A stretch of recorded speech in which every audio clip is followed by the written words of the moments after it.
Je voudrais saluer aussi ceux qui pourront réécouter ce message-là par la vidéo. C'est des outils extraordinaires. Et je me réjouis qu'on puisse disposer de ces outils, et je pleure de voir des gens qui s'enferment chez eux et qui ne vivent plus l'Église, mais qui pensent la vivre au travers de la vidéo. Je pense que quand vous prenez une douche, moi je la prends nue. Je ne sais pas si c'est votre cas, je pense qu'en général on est pratique, pour se laver, il faut se mettre tout nu. Pour moi, de vivre le temps de culte et le temps de communion fraternelle, c'est comme prendre une douche avec un ciré. Ça ne sert pas à grand-chose. Et je crois qu'on a besoin, et les uns et les autres, nous avons besoin, et particulièrement ceux qui s'enferment dans ce système où on vit l'Église au travers de la vidéo. Pour moi, ce n'est pas vivre l'Église. L'Église, c'est la communion fraternelle, c'est la communion, c'est aussi le fait de se voir, de partager en présentiel, et parfois de se frotter, parfois de vivre des choses difficiles, et tant mieux. Et tant mieux, parce qu'on ne se forme pas dans la facilité. On se forme dans la difficulté. Et je pense que c'est important de dire ces choses-là, parce qu'aujourd'hui, on est les rois de l'imitation. On est les rois des apparences. On est les rois d'une nourriture que... Qui a reçu le mail pour le programme du culte ? Qui a reçu l'annonce pour le message par mail ? Ok, il y en a quelques-uns qui ont reçu. C'est bien, les autres vont avoir la surprise. Merci Yannick. Et aujourd'hui, on ne parle plus de meubles, on parle de mobilier. Vous savez, les meubles de nos parents et de nos grands-parents étaient des meubles, et j'ai pu voir une sœur cette semaine qui nous a accueillis chez elle. On s'est réjoui de voir qu'elle aimait le bois et la matière et l'essence du bois. Aujourd'hui, les 3/4 des meubles sont du plaqué. L'âme de ces meubles, c'est de l'aggloméré. Ça vaut pas grand-chose. Le fait que ça soit plaqué, en apparence, ça va très bien, parce qu'on s'intéresse aujourd'hui plus à la déco qu'à la matière. Et on fait aussi du plaqué or. On fait des montres plaqué or garantie. 1 an, pas plus, en général. Même le pain. Le pain qui est à l'ancienne dans les boulangeries, je me suis fait avoir 2-3 fois, je suis allé chercher du pain à l'ancienne dans les boulangeries, parce que je voulais un pain, vous le savez, pour ceux qui me connaissent bien, je suis un amoureux du bon pain. Mais le pain à l'ancienne dans les boulangeries, il n'a que le nom à l'ancienne. Parce qu'au bout de 2 jours, il est sec. Alors que le pain que j'achète chez un petit boulanger qui fabrique le pain véritablement à l'ancienne, 1 semaine après, je peux encore le consommer. Parce que sa farine est de qualité. Et même le blé n'est plus le même. Parce qu'on a modifié la nature même du blé. Et on est rentré dans l'ère des OGM. Vous connaissez bien ce mot-là, tous ? Vous savez ce que ça veut dire, OGM ? Organisme génétiquement modifié. Alors, je crois que nous allons devenir, si nous ne sommes pas devenus déjà, des organismes génétiquement modifiables. Le programme de la science pour demain, ce qui nous attend, c'est de pouvoir nous modifier et nous apporter des apports génétiques pour modifier ce qui est en nous. Vous m'avez bien entendu. Alors la question, c'est est-ce que l'évangile, la Bible, cette bonne semence, est-elle une semence qui est corruptible ou est-elle incorruptible ? Sommes-nous devenus des chrétiens OGM qui portent en eux un évangile corrompu ? Je vais loin. Notre foi vient-elle véritablement de la révélation de la parole de Dieu ? Est-ce encore la même foi que la foi qui a apporté à Abraham ? Est-ce la même foi qui a apporté David ? Est-ce la même foi qui portait Jean le Baptiste ? L'évangile et son message est-il mis au goût du jour ? Ou est-il à mettre au goût du jour ? Faut-il l'améliorer ? Le modifier dans sa génétique ? Malheureusement, je crois de plus en plus que le message de l'évangile a souvent le goût du pain industriel. Fade, facile à manger, qui n'a pas de durée, qui manque de saveur, sans force pour l'organisme, sans puissance de transformation, mais par contre, qui plaît ou qui séduit. Pas d'aspérité, pas beaucoup de remise en question, lisse, conforme, à l'esprit de ce siècle. Les ingrédients utilisés pour la fabrication des églises spirituellement modifiées, plus modernes, plus adaptées à notre société, c'est dans l'autre sens qu'on devrait prendre les choses. Ce n'est pas au monde d'influencer l'Église, c'est à l'Église d'influencer le monde. Ce n'est pas du tout la même chose. Mais parce que souvent, on se laisse gagner par l'esprit du monde. Oh, c'est des grandes phrases, mais vous allez voir. Il y a un jeune pasteur qui disait « Ce qui donne de la réussite est aussi bon pour l'Église, qui donne la réussite dans le monde. » Je ne crois pas que ça soit une bonne réflexion. Vous savez, il y avait un prophète qui se lamentait, et on a même l'appelé le pleurnicheur pour certains. Ce pleurnicheur disait ceci: si vous n'écoutez pas, parce qu'il parlait de la part du cœur de Dieu, si vous n'écoutez pas, je pleurerai en secret à cause de votre orgueil. Mes yeux fondront en larmes, parce que le troupeau de l'Éternel sera amené captif. Dis-leur cette parole. Les larmes coulent de mes yeux nuit et jour. Et elles ne s'arrêtent pas, car la Vierge, fille de mon peuple, a été frappée d'un grand coup, d'une plaie très douloureuse. Alors son message était clair, il disait ceci: ainsi parle l'Éternel, placez-vous sur le chemin et regardez. Et demandez quels sont les anciens sentiers qu'ont parcourus ces hommes et ces femmes de foi. Quelle était la bonne voie? Si vous la trouvez, marchez-y, et vous trouverez le repos de vos âmes. Voici la réponse du peuple, mais ils répondirent: nous n'y marcherons pas. Nous ne marcherons pas dans cette voie-là, parce que cette voie nous remet en question, parce que cette voie nous bouscule, parce que cette voie nous appelle à un vrai changement. Nous n'y marcherons pas. Cependant, mon peuple m'a oublié. Il offre de l'encens à des idoles. Il a été conduit à chanceler dans ses voies, à quitter les anciens sentiers, pour suivre des sentiers et des chemins non frayés. Je crois que nous sommes appelés à servir Dieu et l'adorer non selon notre chair, non selon ce que aime notre chair, mais selon ce qui plaît à Dieu dans l'esprit.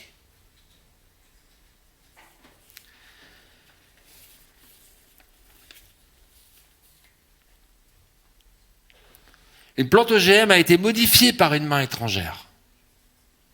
Écoutez bien ceci. Cette main étrangère a modifié l'essence même de ce pourquoi elle avait été créée. Comme Adam avait été créé pour être en présence de Dieu et vivre dans la présence de Dieu, il y a quelque chose qui s'est modifié dans son ADN, qui l'a détourné de Dieu et de son plan divin.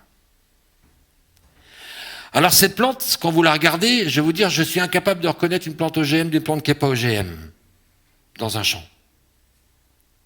Je suis incapable. Par contre, il y a une chose essentielle dans cette plante, parce qu'on a modifié sa génétique, tendez l'oreille.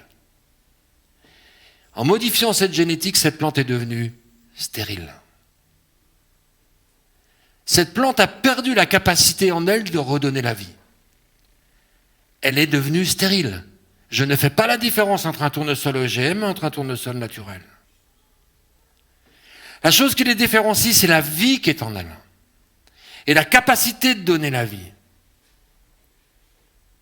C'est incroyable que l'homme en est arrivé à modifier des plantes pour les rendre stériles, alors que le principe d'une plante, c'est de donner la vie.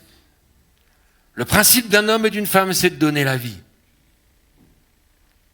Et cette modification par le péché a entraîné la stérilité de l'humanité. On a commis une telle bêtise en allant chercher à modifier ces plantes pour des raisons que je n'évoquerai pas, elles sont nombreuses. C'est qu'aujourd'hui, les scientifiques et les chercheurs, vous savez ce qu'ils sont en train de faire? Ils sont en train d'aller voir les Mormons et les Quakers. Pourquoi? Parce que ces gens n'ont jamais touché aux plantes. Et ils ont simplement assemblé des plantes pour obtenir des plantes qui soient solides et qui résistent. On est en train d'étudier ces plantes-là en se disant, bon sang, que la main qui a créé ces choses-là les avait bien faites. On est terrible, hein? On est terrible, hein? Et depuis 10 ou 15 ans, les plantes OGM sont en train de se modifier au-delà de ce que les scientifiques pensaient. Elles commencent de moins en moins à résister aux maladies. de moins en moins résister aux situations climatiques. Alors on va essayer de remettre dans leur génétique la génétique d'origine de ces plantes. C'est une folie, hein ? La science a prévu que nous devenions, nous aussi, des organismes génétiquement modifiables. Vous savez, j'ai eu du mal à me mettre en place dans ce message,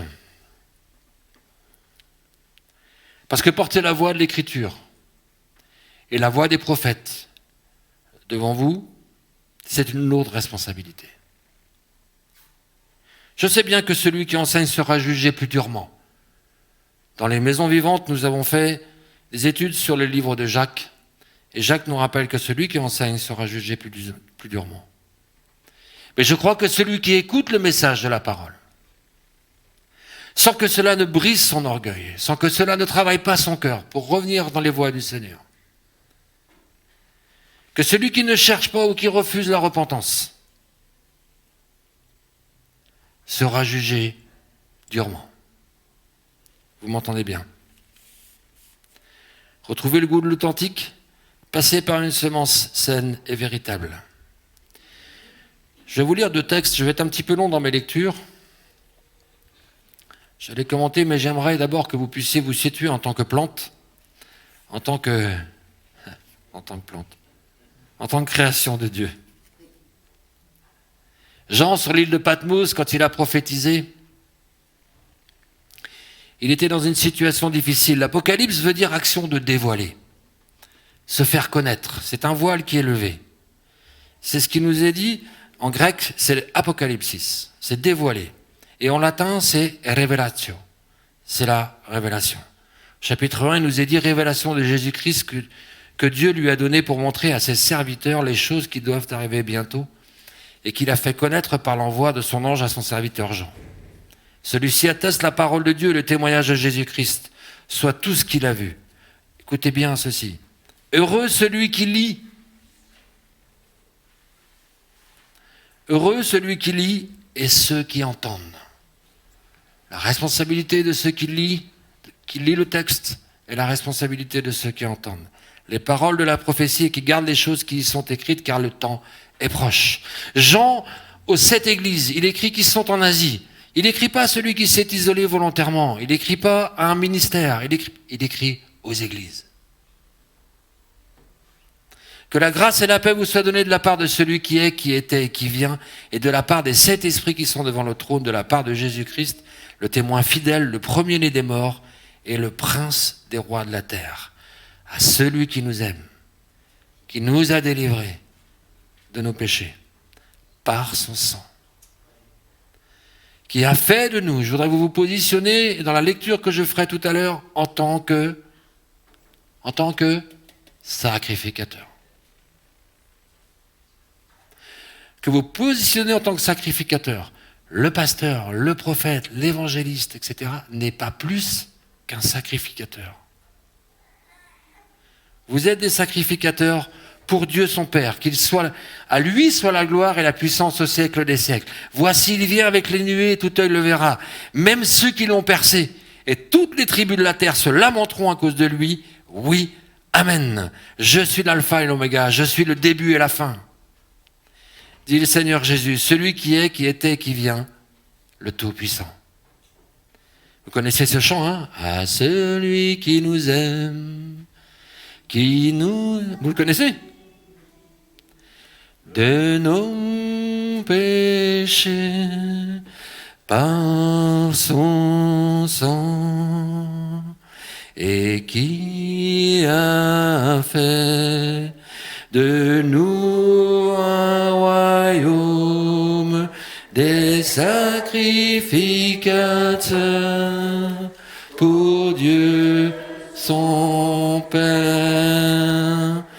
À lui soit la gloire et la puissance au siècle des siècles.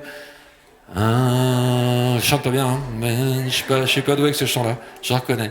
C'est un chant que j'ai appris quand j'étais enfant. C'est le dernier livre du Nouveau Testament qui nous donne la vision et qui nous appelle à une connaissance de qui nous sommes et de savoir qui est Dieu. Je suis l'alpha et l'oméga, je suis le début et la fin, dit le Seigneur. Le dernier livre de l'Ancien Testament, puisque l'Apocalypse est le dernier livre du Nouveau Testament, se termine par une prophétie. L'Ancien Testament, dans son dernier livre, nous apporte 4 chapitres prophétiques. Il y en a 22 dans l'Apocalypse, il y en a 4. Vous savez ce qui sépare Malachie, le dernier des prophètes? Il y a eu 12 petits prophètes, en dehors des 4 grands prophètes. Malachie parle en dernier, il se passe entre Malachie et le prophète du Nouveau Testament, Jean le Baptiste, il se passe 400 ans. Il se passe 400 ans entre Malachie et Jean le Baptiste. Le peuple, pendant 400 ans, n'a pas entendu ni prophétie, ni parole inspirée. Et pourtant, le peuple est resté fidèle. Parfois, dans nos vies, le ciel est fermé. Rien ne se passe, rien ne se révèle et rien ne se dit. C'est le temps que la parole, que la prophétie s'accomplisse. C'est le temps que la prophétie s'accomplisse. Les 400 ans qui ont séparé Malachie de Jean le Baptiste a permis de préparer l'avenir de Jésus-Christ dans le temps de Dieu. Alors la première chose que Malachie dit au peuple et qui nous dit ce matin, de la part de Dieu, je vous ai aimé, dit l'Éternel. Je vous ai aimé. Et le peuple répond, et vous dites, en quoi nous as-tu aimés? Il y a du silence. J'espère tellement que tu me répondes. Seigneur, j'attends tellement ta réponse. Est-ce que tu m'aimes vraiment? Est-ce que j'ai bien fait de confier ma vie entre tes mains? Alors le peuple, dans cette question, quand il lui dit « En quoi nous as-tu aimé vraiment ?» l'Éternel est obligé de le reprendre au verset 6 et il dit ceci « Un fils honore son père et un serviteur honore son maître. Si je suis votre père, où est l'honneur qui m'est dû? Si je suis votre père, où est l'honneur qui m'est dû? Et si je suis votre maître, où est la crainte qu'on a de moi? Dit l'Éternel des armées, à vous, sacrificateurs. » Qu'est-ce que l'Apocalypse nous rappelle? Que nous sommes des sacrificateurs. Si je suis votre maître, où est la crainte qu'on a de moi? Vous offrez sur mon autel au verset 7 des aliments impurs et vous dites, en quoi t'avons-nous profané? C'est en disant la table de l'Éternel est méprisable. Quand vous offrez en sacrifice une bête aveugle, n'est-ce pas mal? Quand vous offrez une boiteuse ou infirme, n'est-ce pas mal? Offrez-la donc au gouverneur. Qu'est-ce que je t'offre, Seigneur? De valeur, quelque chose que j'ai pour moi, qui compte pour moi? Ou est-ce que je t'offre les miettes de ma vie? Est-ce que je t'offre les miettes de mon temps? Est-ce que je t'offre les miettes de ma dîme? Est-ce que je t'offre les miettes de mes forces physiques? Est-ce que je me consacre pour toi en me disant, bon, tu vas quand même me bénir. Qu'est-ce que j'apporte sur l'autel? Je ne prends, verset 10, je ne prends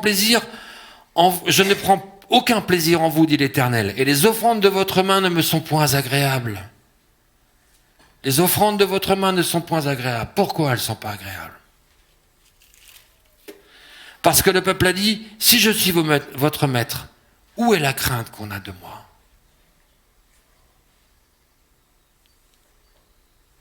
Il y a quelques années, j'étais en train de faire la vaisselle dans la cuisine. Un soir, Valérie était avec les 4 enfants à l'étage. Et je louais le Seigneur. Les mains dans la vaisselle et je prononçais son nom. Adonai. Elohim. Et je l'adorais de tout mon cœur. Et vous savez, je me suis retrouvé allongé par terre. J'étais terrassé par la présence de Dieu.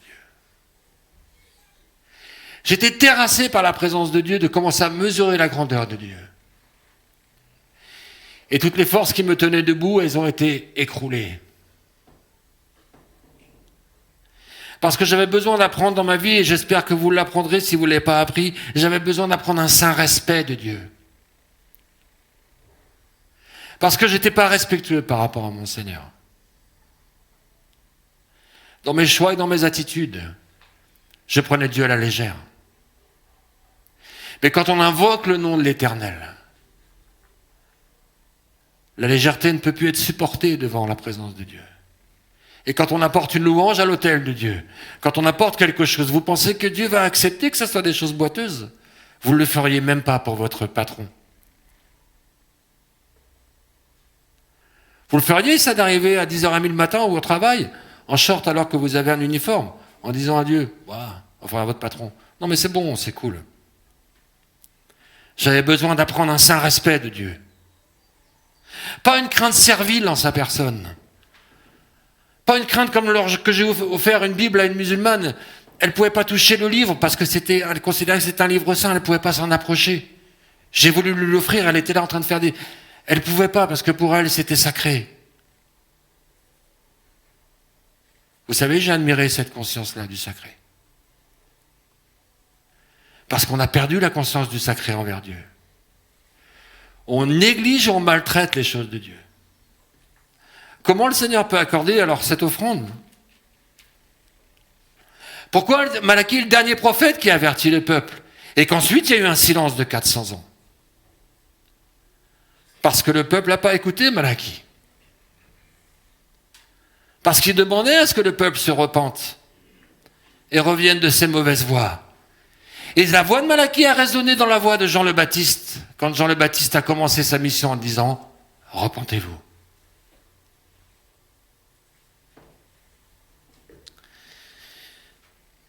Au verset 12, « Mais vous profanez en disant « La table de l'Éternel est souillée ». Quel intérêt de m'occuper des choses de Dieu? Et ce qu'elle rapporte est un aliment méprisable. De servir Dieu ne rapporte rien, ne me rapporte rien. Ce que ça m'apporte, c'est de la méchanceté de mes frères et sœurs, ou de la critique, ou un manque d'amour. Ça ne me rapporte rien.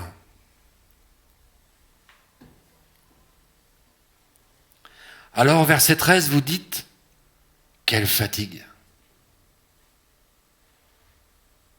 Oh, que je suis fatigué de ces choses-là.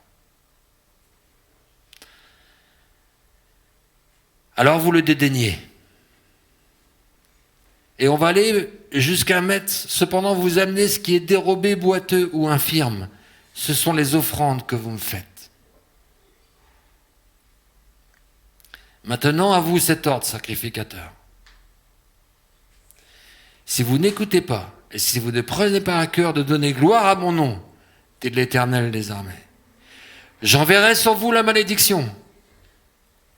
Je maudirai vos bénédictions. Oui, je les maudirai, parce que vous ne l'avez pas à cœur. Voici, je détruirai vos semences. Et je vous jetterai des excréments à la figure.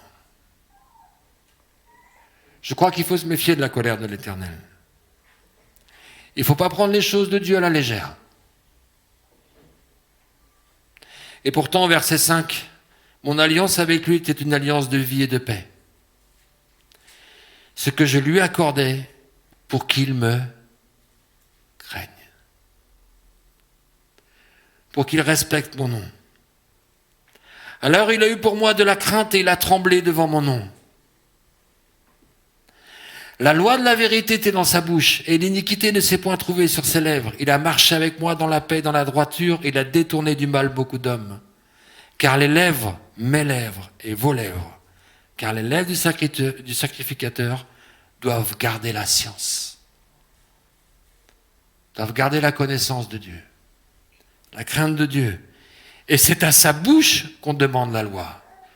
Parce que le monde a besoin d'entendre la loi de l'Éternel et la parole de l'Éternel.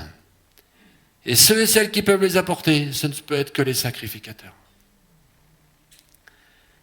parce qu'il est un envoyé de l'Éternel des armées, Mais vous vous êtes écarté de la voie, et vous avez fait de la loi une occasion de chute pour beaucoup. Si vous avez des doutes sur les paroles de Malachie,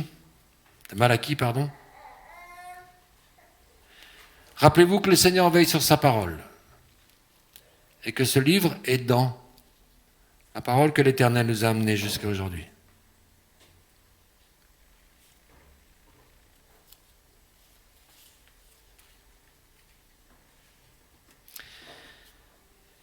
Vous savez, le nom de Malachie veut dire mon messager. Messager de l'Éternel.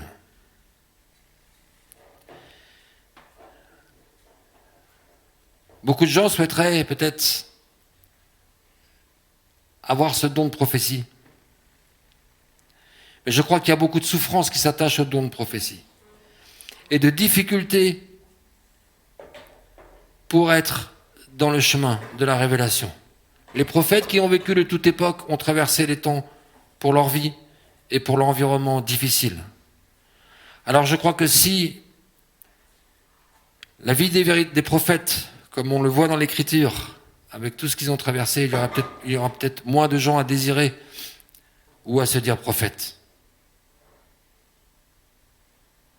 J'espère que des prophètes vont se lever comme Malachie pour nous annoncer, partager les révélations, nous avertir que le Covid devait arriver, nous avertir qu'on se retrouverait avec des attestations et je ne sais quelles complications. Je ne l'ai pas entendu avant. Il faut bien écouter ce que la parole de Dieu nous dit. Alors, depuis le temps de vos pères, vous vous êtes écartés de mes ordonnances. Vous ne les avez point observées. Revenez à moi, écoutez cette promesse. Revenez à moi et je reviendrai à vous, dit l'Éternel des armées. Et vous dites, en quoi devons-nous revenir ? Un homme trompe-t-il Dieu car vous me trompez ? Et vous dites, en quoi t'avons-nous trompé ? Vous nous avez trompés dans les dîmes et les offrandes. Vous êtes frappés par la malédiction et vous me trompez la nation tout entière.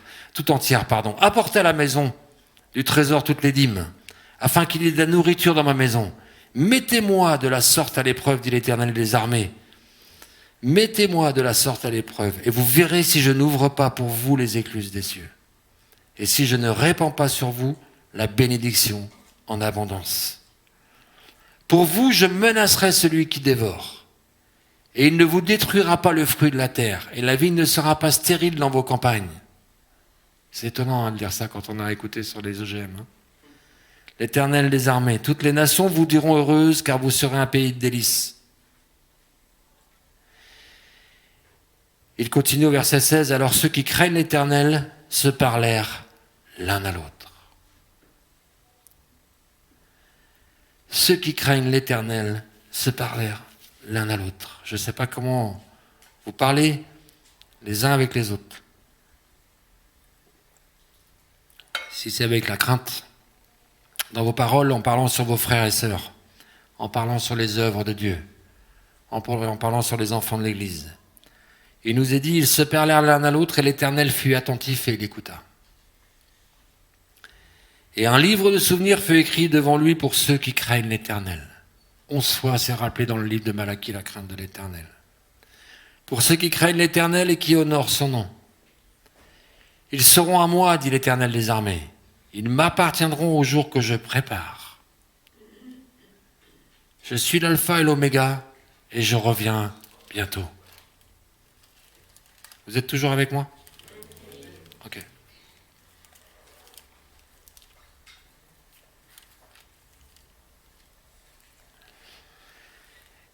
Ils m'appartiendront au jour que je prépare et j'aurai compassion d'eux, comme un homme a compassion de son fils qui le sert. Et vous verrez de nouveau la différence entre le juste et le méchant, entre celui qui sert Dieu et celui qui ne le sert pas. Car voici le jour vient, ardent comme une fournaise. Tous les hautains, tous les méchants seront comme du chaume. Le jour qui vient les embrasera, dit l'Éternel des armées. Verset 2, mais vous qui craignez mon nom, Pour vous se lèvera le soleil de justice et la guérison sera sous ses ailes. Vous sortirez et vous sauterez comme les veaux d'une étable et vous foulerez les méchants, car ils seront comme de la cendre sur la plante de vos pieds. Au jour que je prépare, dit l'Éternel des armées.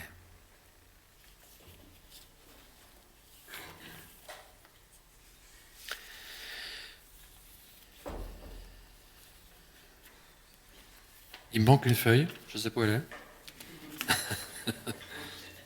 J'ai tellement trituré mon passage, mais c'est pas grave, je vais pouvoir conclure quand même. Ah, ça doit être là, je pense. Voilà.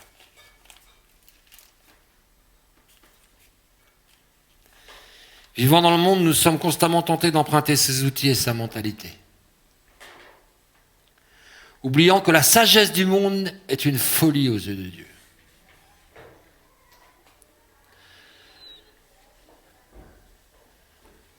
Romains 12 nous dit ceci, car ne vous coulez pas simplement dans le moule de tout le monde. Ne conformez pas votre vie aux principes qui régissent le siècle présent.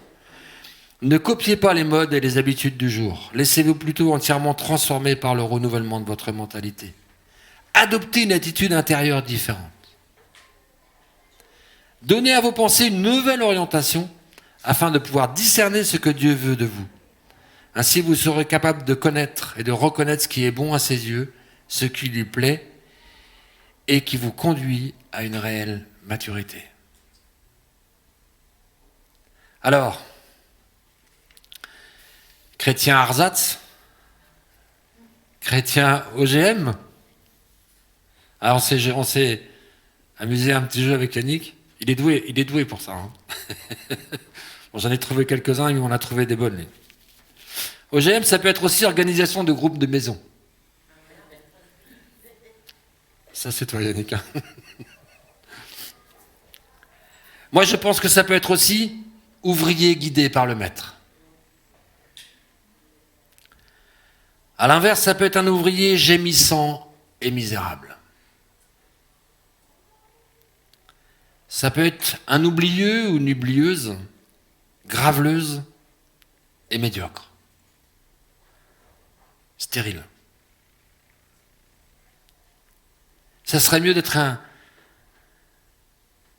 organisateur, un galvanisant et un motivant, je pense. Mais il y a une autre dimension encore dans l'OGM.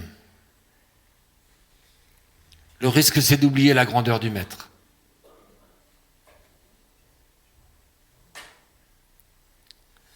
Et je préfère cette version-là de celui qui obtient la grâce merveilleuse.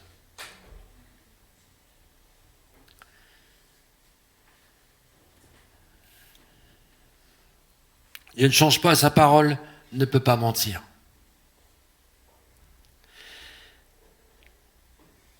Cette génération dans laquelle nous sommes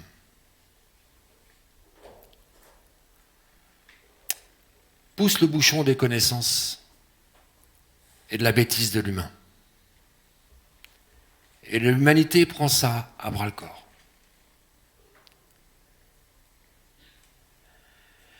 Le jugement de Dieu est imminent. J'en suis convaincu. Mais je ne sais pas si cette génération qui ne connaît pas Dieu sera jugée plus durement que ceux qui connaissent Dieu.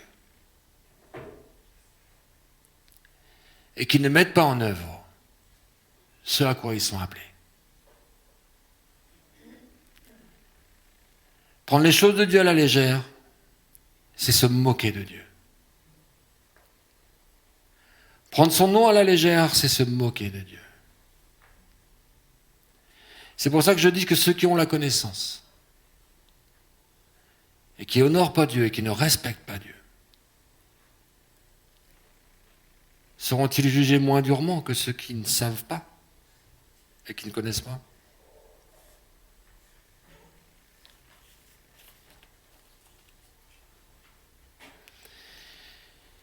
Il est temps, je crois, de revenir aux choses sérieuses.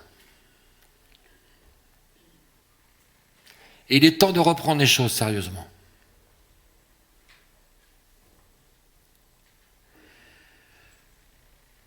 Pour conclure, quand Jean a reçu la révélation de Dieu. Il nous est dit au verset 17 du chapitre 1, « Quand je le vis, je tombais comme mort. »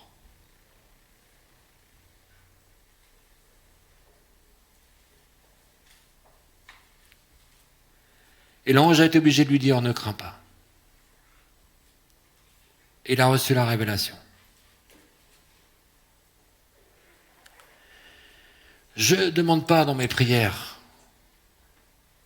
d'avoir peur de Dieu. Je vais vous dire, il m'a fait peur plusieurs fois. Il m'a appris la crainte. Quand j'étais jeune homme, j'ai peut-être gardé aussi ce trait-là, d'essayer de m'arranger avec Dieu pour arranger aussi la vie que j'avais envie de vivre. Il n'y a que moi qui est comme ça. Hein.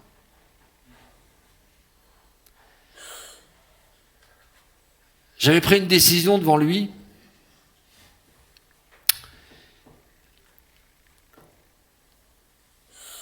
Et le Seigneur me bousculait, me demandait de faire quelque chose. Alors je lui disais demain, j'étais frappé, je suis toujours un peu frappé de procrastination. Quel mot horrible ce truc, hein?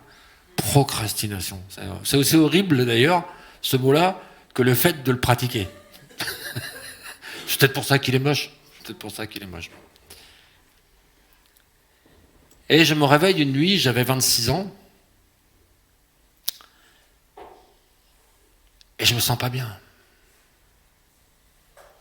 Je me sens pas bien dans mon corps, je me sens pas bien dans mon... Je me sens pas bien. Je me sens pas bien. Je vais dans mon petit salon, j'avais une petite maison en campagne à l'époque. Et véritablement, je sais que Dieu me demandait et insistait pour que j'obéisse à ce qu'il me demandait. Vous savez quoi? Eh bien, j'ai pas voulu. J'ai pas voulu. Et le mal qui me touchait augmentait. Ce que je vous dis, c'est authentique. Je suis passé de 50 ou 60 à 120, 130 au niveau cardiaque. Et j'ai commencé à perler de sueur.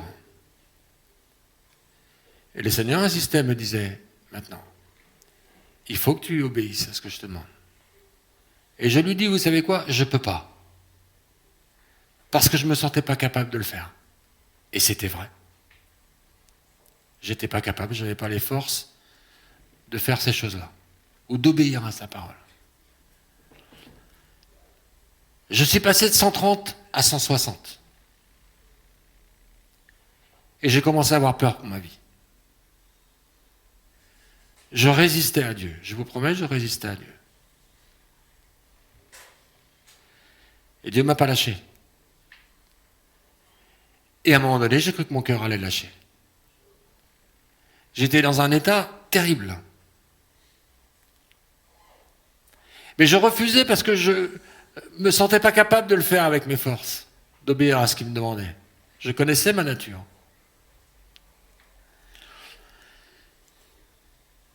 Et à un moment donné, j'ai cédé. J'ai dit ok. Je suis tombé à genoux, j'ai dit je ne peux pas, Seigneur. Je ne peux pas faire ça. Je ne vais pas y arriver. Et au moment où j'ai dit oui, dans les secondes qu'on suivi, mon cœur est repassé à 60.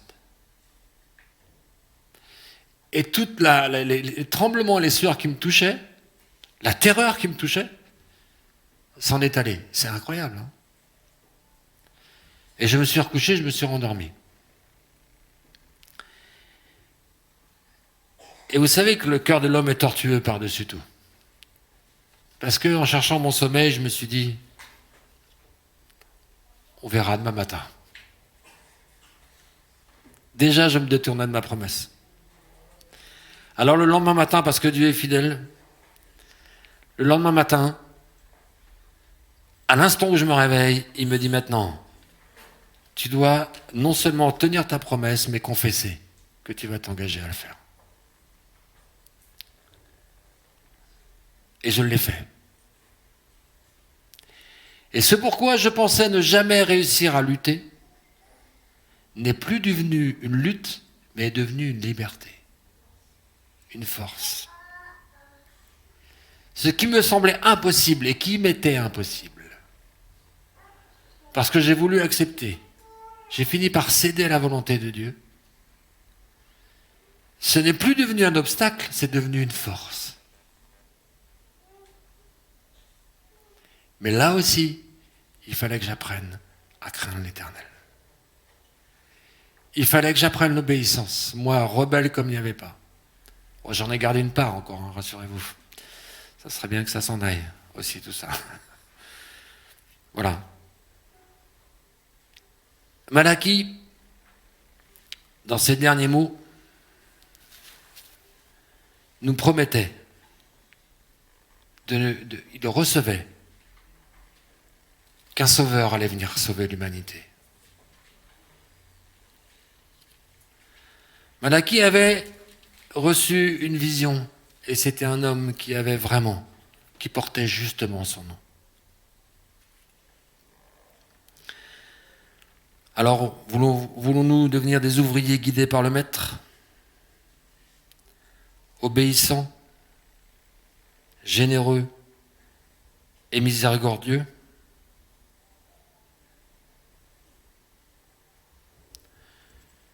Moi, j'ai ce désir-là parce que j'ai obtenu une grâce merveilleuse.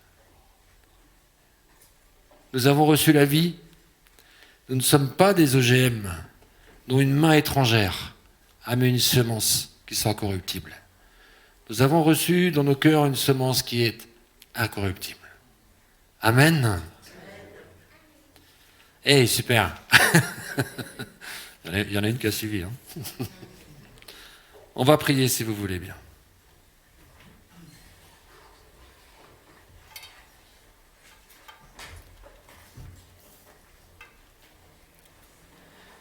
De tout temps et de toute période, Seigneur, tu as voulu nous enseigner au travers de l'Écriture, et à chaque fois que j'ai pu m'approcher de la profondeur de ta parole, à chaque fois que tu m'as montré, comme le dit le psalmiste, tu es comme une poule qui veut rassembler ses poussins sous ses ailes.